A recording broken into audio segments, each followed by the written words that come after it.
चर्मांबर धरे खड्ग कर्त्र करे धरे।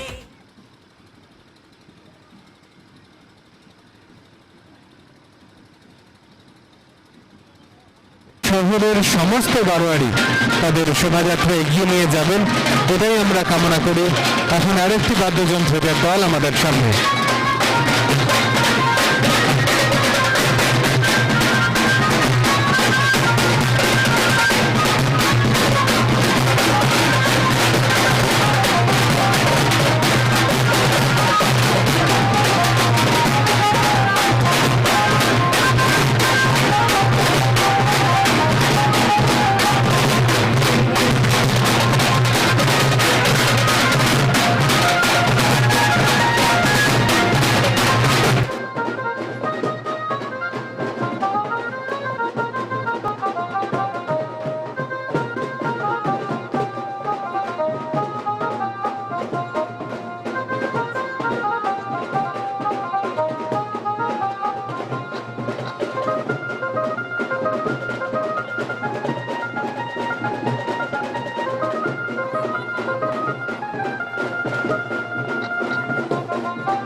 আপনারা এতক্ষণ যে সুন্দর এই বাদ্যযন্ত্রটি বাজাচ্ছিল, অনেকে হয়তো অবাক হচ্ছিলেন যে এই ছোট্ট শিশু একটা। তোমার বয়স কত? এজ কিতনা হ্যায়? উমর কিতনা? উমর 10।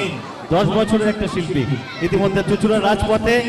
একবার জোর করে হাততালি হয়ে যাক এই শিল্পীর জন্য। সত্যি ভাবা যায় না, যখন এই বড় বড় মাপের শিল্পীকে সে তালিম দিচ্ছে, সে লিড করছে। তুমি এই টিমের লিডার, তুমি জানো? তুমি কত বছর থেকে বাজাও? 8 বছর বয়স থেকে। যখন তুমি হাঁটতে ঠিকঠাক পারছো তখন থেকেই? যখনও হাঁটতে শিখেছে তখনও বাজাতে শিখেছে। মানে চোখে জল এসে যাওয়ার মতো একটা ঘটনা। সত্যি আমি আরো একবার চাইছি এই সুন্দর এই ছোট্ট শিশুটির জন্য, 10 বছরের একজন শিশু, আর অনবদ্য এক কথা অনবদ্য। তার স্পিড, যেভাবে তার বডি ল্যাঙ্গুয়েজ রয়েছে, সে জানে তাকে সারা রাত ধরে এইভাবে একটা অক্লান্ত পরিশ্রম করতে পারবে। তুমি পারবে সারা রাত ধরে বাজাতে? পারবে। সত্যি ভীষণ সুন্দর। আমরা এই ধরনের সুন্দর সুন্দর চিত্রগুলি তুলে ধরবো আমাদের এলএমসিএল এর পর্দায়। ইতিমধ্যে যারা আমাদের ক্যামেরায় চোখ রেখেছেন, আমাদের টিভির পর্দায় চোখ রেখেছেন, আমাদের ইউটিউবের চ্যানেলে অবশ্যই আমাদের সঙ্গে যুক্ত রেখেছেন, সারা রাত ব্যাপী আজকের এই সুন্দর সম্প্রচার দেখতে থাকুন এবং আমাদের এলএমসিএল এর সঙ্গে থাকুন। চুচুড়া রাজপথ ধরে এই ধরনের বিভিন্নভাবে শিল্পীরা আজকে এই রাজপথকে কাঁপানোর জন্য, যারা ইতিমধ্যে দূর দূরান্ত থেকে এসেছেন, উপভোগ করুন আজকের 2024 কার্তিক পুজো নিরঞ্জন শোভাযাত্রা। যেমনটা দেখছেন যে শ্যামবাবুর ঘাট জোড়া শিব মন্দির তলা, তারা এসে উপস্থিত হয়েছে এই মুহূর্তে তাদের শোভাযাত্রা।